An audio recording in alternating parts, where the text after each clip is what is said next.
today on Divorce Court.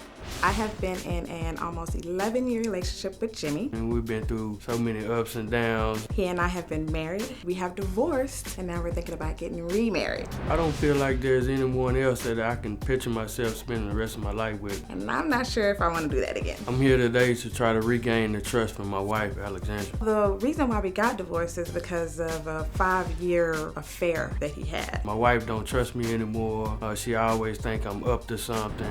If the other woman pops up again, I will leave. Divorce Court is now in session. Good day, ladies and gentlemen. I'm here with Alexandra Sargent and Jimmy Sargent. Now hang on, because I'm gonna tell you what's going on. It's confusing, I had to read it twice. You've been together 11 years. You were married to him from 2009 to April 2013. You got divorced in April 2013, got engaged a week later in 2013. In the meantime, you got married by proxy to another woman altogether in 2012. Currently, you're living together and you're wondering whether you should get married yet again. Did I get that right? Not exactly. Not exactly? Well, you clear it up for me. I want to know what's happening. What is the trajectory of your relationship and who this other woman is? Okay.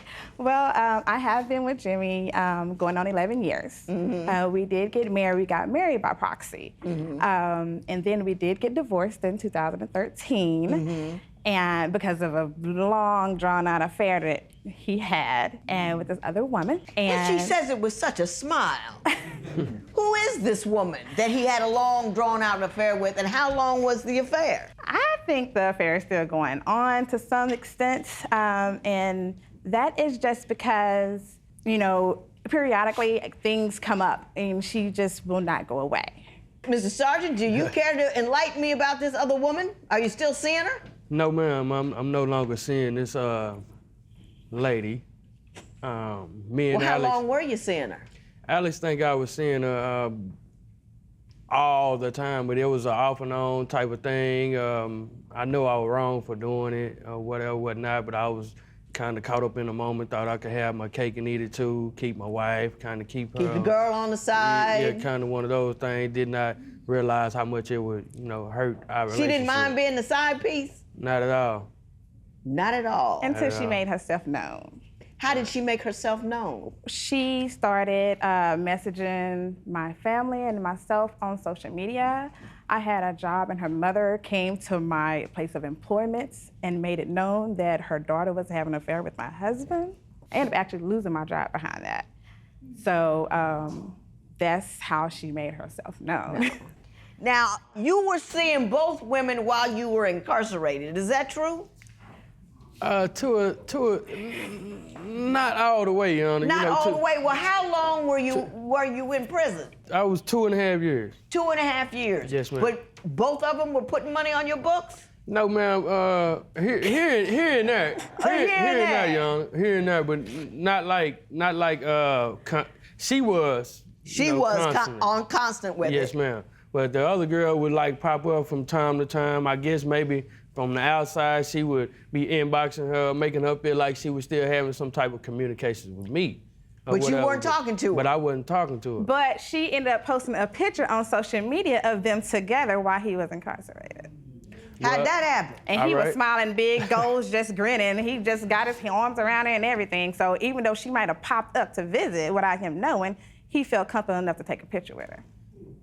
Mr. Sargent?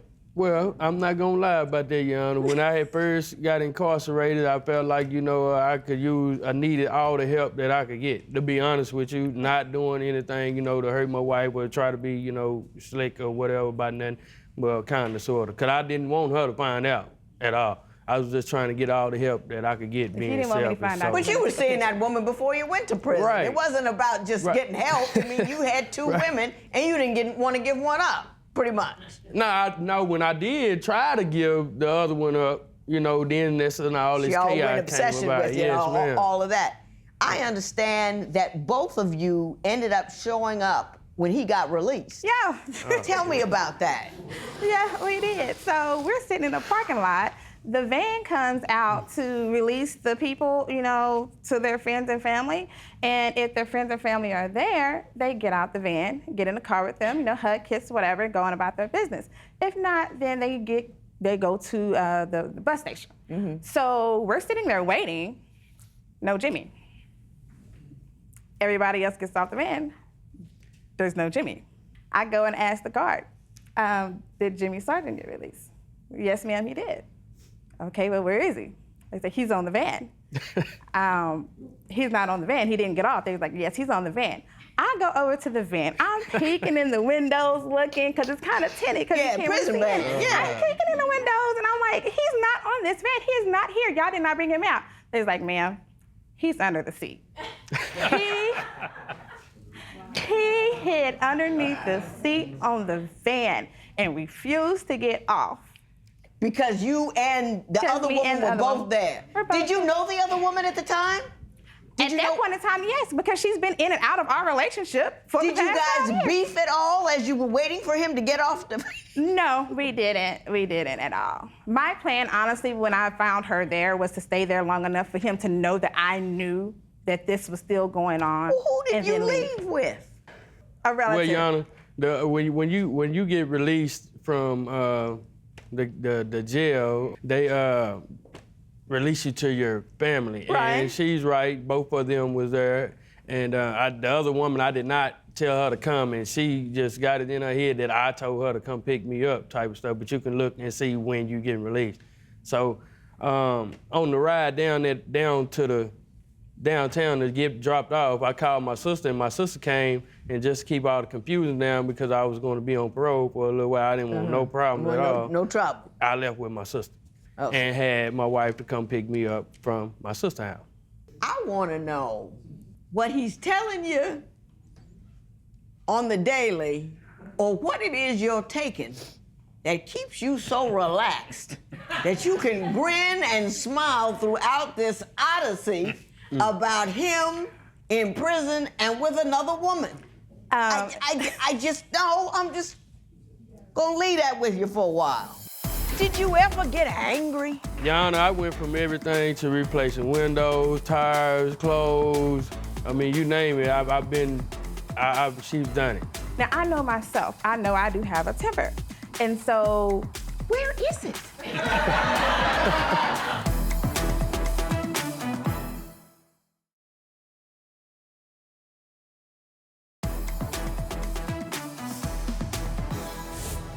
It is my understanding, even throughout this chaos, Mr. Sargent had the nerve to tell you how to dress at a certain occasion. Could you tell me that story in detail, please? Well, when we met 11 years ago, I approached him, and I had on a nice blouse with matching shoes and all of that, and I have big breasts, and I actually had my blouse unbuttoned, and I had a really cute bustier. The whole get-up was just, you know, on point. So I approached him. I was cute. So I approached him, you know, and asked him for his number. And as he's talking to me, he is slowly buttoning up every single button on my blouse all the way up to my throat. Now, mind you, we are in a nightclub. It's hot, it's sweaty, I'm hot, and he has me buttoned up like I am at church or something. What did he say to you when he did it? He said, these are mine and for my eyes only, and nobody else is supposed to see these. And here we are 11 years later, and he's still buttoning my blouse up all the way to my throat. He wants me to put on... I just gotta ask you, you seem so okay with all of this. You're coming in here on before your vows. I'm thinking about marrying again. He's got some fatal attraction chick chasing him around off of the prison bus. And you're just grinning and smiling. And did you ever get angry? Oh, yeah. Yes, Your Honor. Well, tell me a story that'll make me feel better. Everything, I went from, Your Honor, I went from everything to replacing windows, tires, clothes. I mean, you name it, she's done it. I So wasn't like all of that this before. is just polite court behavior, because she can go there. Yeah, I guess so. It got to be something because it's totally opposite when the drama unfolds at the house. Well, there's yes, a reason ma'am. for that. Okay. There's a reason for that. I was not always like this. He made me like this. Oh, He wow. made you like what? Well, everything that's been going on, with the cheating and all of that, I mean, it makes me upset. Now, I know myself. I know I do have a temper. And so, Where is it? You don't want to I've see never it. seen You don't wanna see anybody it. so just happy. You don't want to see it. You're talking a lot of hard, deep stuff. I do this, for one, it does help me cope. I know what calms me down. And so one of the things that calms me down is that if I'm upset with him, if he's made me angry, I like to leave. I like to remove myself from the situation, calm myself down, and then we can revisit it, in a few hours. Well, Jimmy is the type of person, he likes to, take it on Resolve right it then. right now. Right then and right now. And I'm not that type of person. And so when we talk right then and right now, It gets ugly. that's the result of, It gets ugly. yeah. I read in your paper somewhere that one of your children is a function of the fact that Mr. Sargent over here microwaved your birth control. And That's as a lying. function thereof, you got pregnant. That's I lying. have got to hear this one. Occasionally I wake up with messages. And they're messages from people claiming to have been with him. He What? got drunk last night, drinking got drunk, and your husband was with me. Is there anything that he could do that would make you leave him? How would you react if your husband's mistress visited you at work? Tell us what you think at facebook.com/divorce court. Divorce Court will be right back.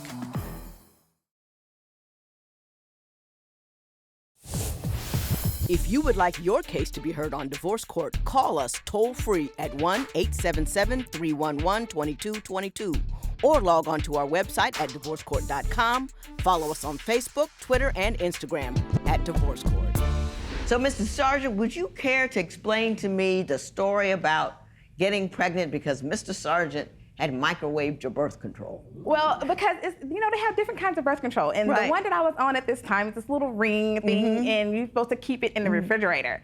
And I kept it in the refrigerator right there in the butter thing, you know? And so I didn't think that I would be able to get pregnant on this birth control, and it And you can't get did. hot. It can't get hot, And I think he... So you think he tampered I with it think to he secure heated you up. in his Yeah. life? Now, Mr. But, Your Honor, Sargent, this go ahead. Your Honor, this is a little thing called a Nuva ring. Yeah. I didn't touch her new ring. I didn't mess with it or nothing. Maybe she left it out or something. I thought she took it out. Yeah. You know, I thought- okay. I don't want to get too deep Yeah, into okay, that.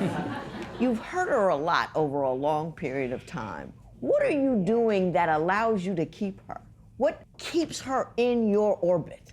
Well, besides all the negative that she's told you, I'm a good man. I go to work every day, and lately to try to regain that trust, Your Honor, I don't go out. I don't really talk to my brother or friends really like I used to. I don't go to the parties or none of that no more. I go to work. I come home. I don't got no lock on my phone, no nothing. So I'm trying to regain that trust, and it's just not working. He needs a lock on his phone. Why does he need a needs lock on his phone? Because every single time I go through it, or not every single time, but a lot, when I go through it, I find evidence of someone claiming to have been with him. Are there other women out there claiming to be with you? Do you have messages that are suspect on your phone? Now, Mr. Sargent, you come in here, your record's not too clean. You know what I mean? Yes, You had a side piece for over a decade. So tell me why I should believe that you're a changed man now. Well, Your Honor, like I was saying, I haven't cheated, and it's been a long time. And So keep who are in those mind, people on the phone that she's telling me about, the messages? Who are they from? most of them will come from the Fatal Attraction chick. No, this is different. She got friends, Your Honor. Wait a minute, She got she's friends. got her finger on something. This is Bring it to me. different. What do you got? Occasionally I wake up with messages, and they're messages from people claiming to have been with him. Prime example, not too long before we came here, I wake up And there's a message request on social media from some random chick that I have no clue who she is. I look at the messages and I ask, who is this? And she says she's his ex, and up until last night. And I'm like, He got drunk last night, drinking, got drunk, and your husband was with me. And it just so happened, I wake up to feed the baby and he's not home on this exact same night. I call him. I want to have an intervention. I don't know what is wrong with you.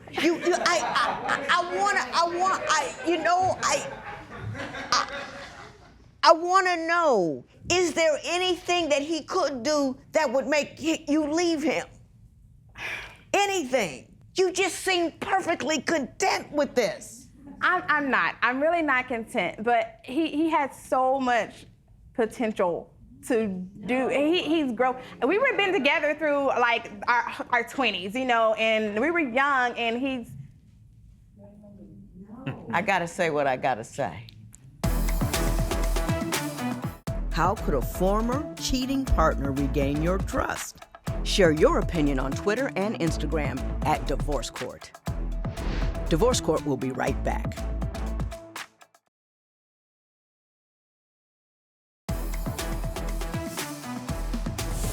I think I know what happened to you.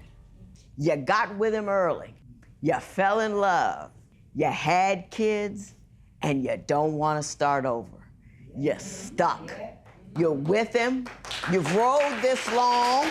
You're thinking, man, if I leave now, haven't I wasted those 11 years that I was with him, and I might as well still be with him because he's my baby daddy, and I've stayed this long, and if I did, it's like I screwed up, I messed up, and maybe this time he's gonna turn the corner. Maybe this time he won't fall into the arms of fatal attraction. Maybe this time he'll stay out of prison. And every time you say maybe this time and he messes up, you've invested more time, so there'll be a time where you'll never be able to leave him. I'm not gonna tell you to leave the man, because I don't wanna waste my breath, because I know you're not gonna do it. But Mrs. Sargent, let me tell you this. You got to make sure that your life is buttoned up from the back. And when I say buttoned up from the back, you need to be in a position to economically, emotionally be able to handle both your life and those of your children, because you can't count on him. And one of these days, it's gonna be so much, so often, you are going to be so resentful and so angry, and you're gonna find yourself so deep in the years with him, you're just gonna explode. And I want you always to be able to be in a position to walk off. Women can never walk off. I'm not telling you to walk off, but you gotta be in a position to walk off. Do you know what I'm saying? Emotionally strong. Because if fatal attraction isn't gonna leave him alone, and he's unable to withstand her forays into his direction, you will live like this forever. Is this the best that you want? Do you wanna keep putting money on books? You wanna keep fighting, losing jobs because he can't stay home? Always be in a position economically, emotionally, to leave. I know you're not gonna do it, but I just had to say it. I ain't giving you a marriage certificate if my life depended on it. I'm gonna go outside, I'm gonna get me a machine gun, and then I'm just gonna rat-a-tat-tat-tat-tat-tat-tat-tat, holes in the whole thing. Now, Mr. Sargent, what you need to do is prove me wrong. You need to say, you know what that judge said about me? Ain't none of that gonna happen. You know what that judge says I can't do? That's exactly what I'm gonna do. You know what that judge said about I'll never love you and I'll never be there and I'll never honor you? You prove me wrong, and then write me in a year and I'll say I'm sorry. Give me a reason to do it. This matter is adjourned.